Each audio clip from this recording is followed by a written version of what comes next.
Hello, you wonderful people, and welcome to another episode of Super-Fanta-Fi. This being a show where I talk about shows of the supernatural, fantasy, and/or science fictional genre.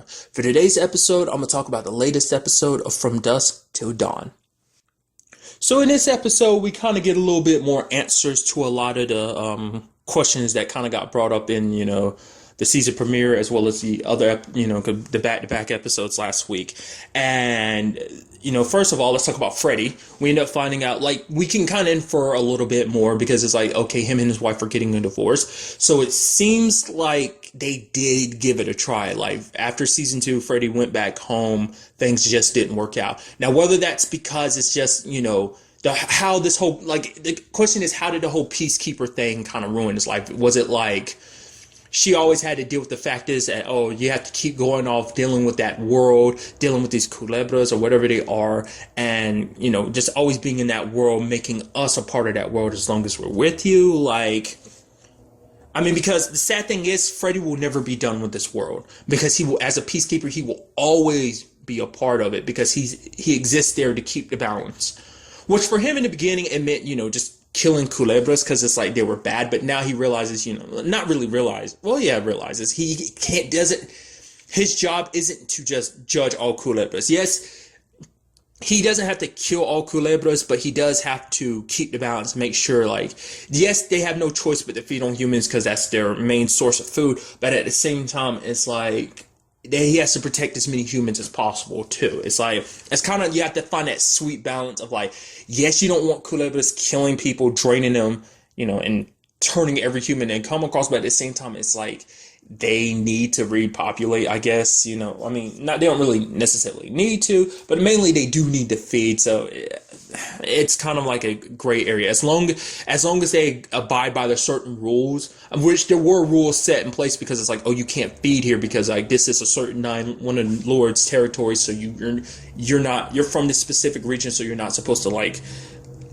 feed outside of that area. So yeah, but now that the lords are all dead, it kind of caused everything to kind of go into chaos. So just things, we haven't seen it. We saw it to a certain degree in the last episodes, but not too much in this one. Kuleba's kind of running rampant. Most of them are running scared because, there's a newer threat out there. So, I don't know whether, not everyone's really aware of this other threat, but some are and some aren't. So, but it does make you wonder, will his family be a big part in the story? Not a big part, because his family has never been a huge part of the story, but it has been a lot of his motivation. And will it end up turning into something? Will it just be oh, we're simply getting a divorce just because there's a strain on relationship, or will it turn out that there's a little bit more to it, that the situation is a little complex? Because you look at season 1, Freddy, the only reason why he came back home was because the thoughts of his family, thoughts of his daughter growing up without him, kind of made him decide, what, I'm gonna walk away from get my revenge. Season 2, his wife found out about the whole situation with the culebras, and she's like, you go deal with that. You got greater purpose in life. You go kill those guys, these things, and you send them back to hell, and you come back to us. So I hope that we're still here for you to come back to. So, that's kind of his motivation after, the events of season 2, coming back to his family. So it's like I said, I'm curious, will it turn out to be something more, or will it just be a storyline where it's yeah, we're getting divorced, and just kind of leave it at that? Either way is fine, but I think it'd be kind of interesting if they kind of made it a little more complex. It may add some more layers to it, because even Freddy himself was this isn't you talking one of them. I want to see my daughter, but I also want to see you. This isn't you doing this. This is your lawyer getting in your head and stuff like that. I'm sure not even the lawyers know the whole deal about why she's possibly wanting a divorce. It seems like Freddy doesn't 100% get it himself. Maybe he gets it to a certain degree, but he's I can't help being who I am. So, who knows? And also in this episode, we saw the return of Tanner, aka Sex Machine, which, interestingly enough, he's back to teaching. Granted, not at a college level, looks like a high school level, maybe? I don't know. Which is interesting because it's shouldn't you not be working at a school? Because he get fired from his last job because it's oh yeah, there were sexual harassment charges from one of his students or something, from a girl at the school he was working at. Maybe I vividly remember it being something like that. So it's like, how did you get another job? Maybe they just don't know, or maybe you changed your name and everything, kind of kept everything low key. I don't know. Like I said, still being a little creepo because the whole thing with that girl touching all over her body with that like dagger or whatever. You even see that student in front of the classroom looking like, dude, what the hell are you doing? That's weird, dude. Um, it does seem like he is. Well, I mean, as we saw in this episode, he kind of started his own family, having their own like little marks on their neck representing like, oh, we're a family, which I guess kind of makes sense to a certain degree because like Tanner's kind of always been by himself. I mean, especially being during this whole Culebra thing, but altogether because we haven't really ever heard his family really brought up. So maybe he's been alone for a very long time, and he just wanted to, because at first he just wanted companionship, but every time he got companions, they ended up dead because when he transformed that first girl in season 2, Narciso killed her, and then like he transformed other girls, I think, but they ended up dying like during the last 2 episodes of season 2. So I guess this is his opportunity to start fresh, but not just make companions, make a family. Like, there's part of my brain that's like, there's the creepo side of me is just like, he wants to surround himself with young people, obviously for younger girls. It's just like, but, I kind of rationalize it as like, okay, he, after becoming a Culebra, his penis grew back, and now, he never really had the opportunity to enjoy his life as a younger person, so now he's trying to reclaim his youth by hanging around a lot of young people, like, trying to live it up and party, there's that side of it, I'm thinking, but there's also the side of it, like, no, like, they are legitimately a family. He doesn't look at them in that type of way. He looks at it like, oh, these are my sons and daughters, yo, guys, hang around, drink, enjoy yourselves. We live it up here as kind of a free zone, kind of in a certain like parallel to like what Santanico, rather Kisa, was trying to, what she had built for herself. So something similar like that of family. So maybe, because it's like they wanted something of their own. Because for him, it was always like, oh, I guess I want whatever Carlos wants because I'm getting dragged along through all this, like, the Bells bonds and as well as the whale and stuff like that. So I don't know. It's kind of interesting. I mean, we did, like I said, I brought it up earlier, like, Freddie having to keep the balance because he didn't really appreciate the fact that you have Tanner going off making other Culebras. I mean, granted, he's not killing people. I mean, which he was doing that even when he was human before he became a Culebra. He still killed people as a Culebra, but it's like, no, I'm not doing that. I'm turning people. But it makes you wonder, is he doing it the way Kisa is, where she actually gives them a choice? Or is it he kind of wraps it all up in sweet words and then does it to them and they don't really understand what happened until when it's all said and done, like that, like, oh, now I'm reborn as a Culebra. Like, it makes you wonder because, like, that girl, I mean, it seemed like she had some idea. She's like, oh, great, thanks, dude. When Freddie interrupted, and it's like, I'm not going to be part of the group now. So it's like, I don't know if she had a clear understanding of what was happening to her. Like, to me, I was interpreting that as like, oh, she thinks it's just going to be sex or something like that. I don't know. Like I said, I kind of get it, but at the same time, I'm kind of like, I kind of don't, I guess it's really kind of sort of open up for interpretation a little bit, so. Also in this episode, we learn specifically from Tanner that there is a demon hierarchy in the underworld, that at the top you have the royalty, obviously middle class demons and stuff like that, but at the very bottom, lowest of the low, are the Culebras, which I find very fascinating because it's like, yo, like you always kind of thought like, oh, Culebras were kind of the top dogs. Like I thought these were just some kind of other things that existed alongside Culebras, which they kind of do, but at the same time, it's like, no, because Culebras are kind of like, in his words, slaves. They were kind of like the runts of the group. And I guess that kind of explains why they came to this world, because when they came to this world, they reinvented themselves because it's like, oh, we're the top of the food chain. And then you look at it and it's like they went as far as, some of them referring to themselves as lords. It's kind of interesting. Like the moment you come into a new world, you decide to kind of give yourself a new title, trying to reinvent yourself to make yourself look grander than what you are. Like, it makes you wonder, is that specifically why they came to this realm? Were they trying to come to this world? Did he have any idea what was here before they did? Many questions. But it's like, it does seem like they were just trying to escape the underworld and get away from their position. We learned that the thing inside of Kate, Amaru, which I was wondering if that was her name, but I just wasn't sure. But we learned that she basically followed them to this realm, and it's like, okay, wait, you guys are calling yourselves lords now. No. I gotta remind you, son of a guns, who you really are. Remember your position. Somehow the lords tricked her, killed her, and then fed on her body. And they were like, her blood is so good and makes you so strong, it's so powerful that they put it in the blood oil. So that explains, like, okay, so that's how she ended up getting inside of Kate, because they gave it to Malvado's brother, and Malvado's brother put it in the well. So it's kind of like, okay, that's how that whole series of events. I was like wondering if she was sealed in the blood. It's like, no, she was dead, and then her blood got mixed in there, but there was a bit of her soul / will still in there. So when Kate died, she just jumped into Kate's body. Which is why the first thing she did when she kind of came back was like take out the 9 lords. It's because it's payback. It's like, you guys killed me. You think I'm going to let that slide? You're dead. So that's what led to that. And so it kind of gives you a bigger understanding of what she's trying to do. Maybe it's not necessarily trying to wipe out Culebras, but it is trying to put them back in their position and be like, I am your true queen. You shall bow to me. From the way, what was his name? Braza from last episode makes it sound like she isn't back at full strength. Like, whatever her real power is, it doesn't seem like she's back at full power yet. She still has to kind of give herself a little time to recover being back in this body and whatnot, because it did seem like she kind of, because it was all new to her. So when she first got in Kate's body, as we saw last episode, she was kind of locked up because she was a little crazy, because it was just all overwhelming to her. But obviously, you see, she's got her composure and everything. She did that last episode, but it seems like her goal is to kind of like, reclaim her throne, her title as queen. That was the main reason why she went after Santanico. I mean, that's why she was going far calling her a fake queen, because it's like, you're a queen amongst peasants, basically. It's kind of the mentality I think she has. It's time for the true queen to take her position.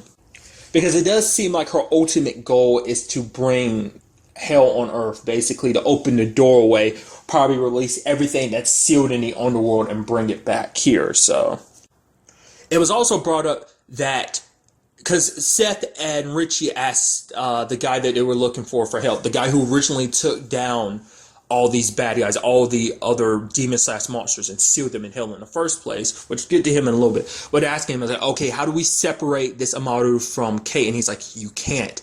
Kate's gone. But whether that's true or not, I don't know, because the fact of the matter is, remember last episode, she was talking about the fact is that she was looking at a poster of Scott, and then Amaru was talking about the girl inside of me I can feel her yearning for her brother. So, as we know, Kate was dead, but I was like, maybe there was still a flicker of life left inside of her, or maybe that was her reacting to her, like Kate's soul / will still being there inside before she took over her body. So maybe there is some of Kate still left in there fighting. I don't know. I guess we'll just really have to wait and see. I kind of hope so for, Scott's sake and everyone's sake, because Seth was really upset when he found out she died, especially because she died because of Richie getting her involved. So, and I guess for Richie, it's, her being alive, it also meant like repay, like somehow bringing her back would kind of erase the fact that he got her killed and kind of got her involved in all this. So, like, manipulated her like he did everyone else. But quickly going back to the person I was mentioning earlier, I'm just going to refer to him as Bert because I don't remember his real name. But he's basically the guy, like I said, who took down all the demons and stuff before kind of sealed them away. He's kind of a badass, as we got a witness of it in this episode when he kicked Richie and Seth's ass while the gun was flipping in the air, and he was like, you guys are pathetic, and then went back to getting high. It seems him and the last standing lord, her right-hand lady, Bert and her seem to have some kind of history.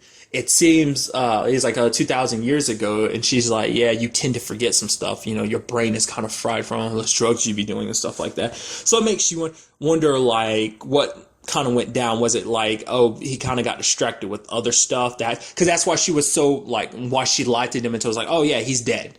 He's dead. I was wondering, because at first I was like, oh, he must be your dad or something, and you're just pissed at him. It's like, no, he's kind of your lover, and it's just kind of like, oh, that's interesting. Especially because, like, I mean, to me, it leads to a very complicated thing that could happen possibly later on. Not really complicated, but I think it'd be interesting because I kept bringing it up. Like, I thought they kind of had her and Freddie kind of had a flirtatious relationship in those like last week's episodes. So I was like, I wouldn't mind kind of seeing a little bit of a thing between them. Maybe I was just reading too much into it, but it seemed like they had a little bit of flirtation between them.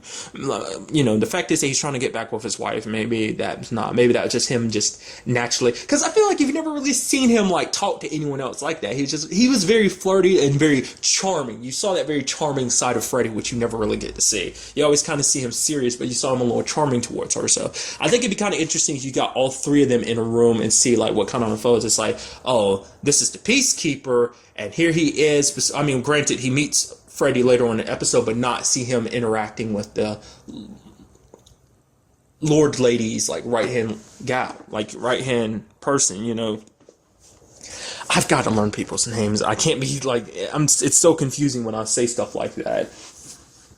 But it makes you wonder, like, what did go down between? Was it just because, like, was he, like, kind of like, I love you and care about you, but at the same time, was he messing around with other women? Or was it just kind of like he legitimately got sidetracked because his brain was fried and he was just kind of like, ooh, I'm off on my own. I mean, I think she used the words exactly like 2,000 years it's been, so I don't know. Which, I'm going to jump into something else. The card that, the fake ID that Richie used when he got into the, went to Bert's shop or whatever. At first, I couldn't tell. I had to rewind it and pause. I was like, wait, was that? I had to rewind it a couple times. I was like, that looks like it. Pause. I was like, yep, that's Quentin Tarantino's picture in that. So I thought that was a pretty nice touch. Because it wasn't just Quentin Tarantino. It was specifically him as his character from the original From Dusk Till Dawn movie, which it's been a really long time since I've seen that movie, which I think I brought that up in last week's episode. Maybe I didn't. If I did, I'm just reiterating it here. But I don't remember, but I'm pretty sure everyone in the movie had the same exact name as they do in the show. Like, the names from the movies translated over into the show. I'm pretty sure. So it was, Richie holding a fake ID of kind of an alternate dimension Richie. So it's just kind of a throwaway, like, hey, kind of homage to the original movie. So I thought that was kind of nice. And also, Bert himself is one, because I could be completely wrong about this, and maybe I am, but isn't that the dude who played Sex Machine in the original movie? I don't know. It looks like it could be him. Maybe I'm completely full of shit, so I don't know. Especially because him and Sex Machine had that conversation. Like, he was like, oh yeah. He looked at him and was like, okay, so who are you supposed to be? He's like, I'm Sex Machine. And it was kind of that long, awkward pause. Sure you are. And so I was like, if you are who I'm saying, think you are, that's just amazing. But like I said, I could be full of crap and completely got that wrong. But I'm pretty sure that's him. Like, I don't know. It's one of those things I'm kind of like, maybe I should have checked that out before I started recording this. But at the same time, I'm like, nah. Either leave it as a mystery or eventually look at it, if I'm like really curious enough. Even if I'm wrong, I'd like to think I'm right, because who wants to think they're wrong, So we'll just leave it at that. But overall, a very interesting episode. A lot of stuff has come out. Can't wait to see like how everything evolves. Like I said, I really enjoy the fact that it's kind of a monster of the week kind of thing, because it's always, like I said, it's always been focused on the Culebras, but now we get other monsters. Specifically, this week's episode was monster. I didn't even really talk about them. Basically, it seems like Bert's the one that kind of messed him up, but I like the design of like the fact that he wore that kind of bandana to cover up his mouth, because he's got like his bottom mouth is like all burnt. Specifically, it seems like Bert did that to him, which I like the way Bert killed him, shooting that arrow that kind of drilled into him, so that was pretty nice. Pretty nice and bloody. It's something I was almost completely going to forget about. We also learned something else, too. I'm glad it's kind of, I went back to it real quick. It's the fact of the matter is Culebras are nothing without their venom, apparently. Like, obviously, like, because his thing was ripping out their glands, because that was kind of their punishment. Anytime they got out of line in the underworld, he would rip out their glands, because he just looks at them. It's like, we got to remind you who you are, your position.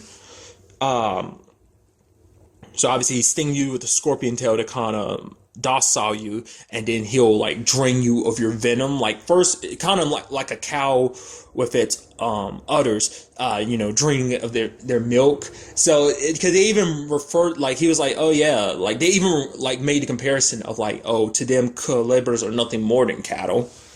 But he drain you of the venom as much as possible, and then he rip out your glands so you can't have more time to reproduce any. It's just kind of a sick, twisted way of removing you from being a culebra, because being like the venom, it's what makes it possible for them to turn other culebras, because they pump that venom into them. But once it's removed, they're no longer actually a culebra. They keep their teeth and everything, but even when they stake themselves like that kid did, they don't turn into dust. I was like, oh, because that's what made it confusing at first. I was like, oh, maybe he wasn't a culebra. Maybe he was just some kid that's caught up in all this. I was like, no, he was a culebra. He just didn't turn to dust because he was no longer one, because the venom inside. I don't know. It kind of it removes what makes a culebra, and it makes you wonder. Like the reason why he killed himself is maybe without their glands they can't actually eat. Like you would think it's just all they need to do is puncture you in the neck, and then they can feed on your blood and your souls. But maybe their venom actually makes blood and souls digestible for them. It's like as they're biting you, their venom kind of kicks in and it transforms it and makes it digestible or something like that. So maybe without it, I don't know, like, because it makes me wonder, why would the kid do that? I mean, but granted, maybe without his glands, he felt like he wasn't a culebra anymore, so there's just kind of no point in living, I guess. I don't know. So, I mean, I'd like to kind of, I don't know how to interpret that. It might be that, or it might be the fact of the matter is they can't feed without them. I don't know. It was a little vague, but at the same time, it's like, I don't know. Maybe it's actually a little more clear cut, and I'm just thinking about it, like overthinking it. Maybe it is simply just like he didn't feel like being a culebra anymore because he lost his glands, what made him a culebra. So it's like, what's the point in going on? So I don't know. Like I said, very interesting episode. A lot of stuff kind of got thrown our way, and I'm very curious to see where the show continues from here, what other monsters we're going to see and everything, and like really see Kate's plan kind of unfold. When's Scott going to make his appearance? Because we've seen another poster of him. So, especially because Braza's supposed to be off fetching him for whatever reason. I don't know why specifically Amaru wants him. Maybe it has something to do with, maybe he's trying to kill off the little bit of Kate that's left inside of her. So, but that's really all I want to talk about in this episode. Till the next time we meet, be happy, be safe, live life to the fullest, and enjoy it. Good day and goodbye.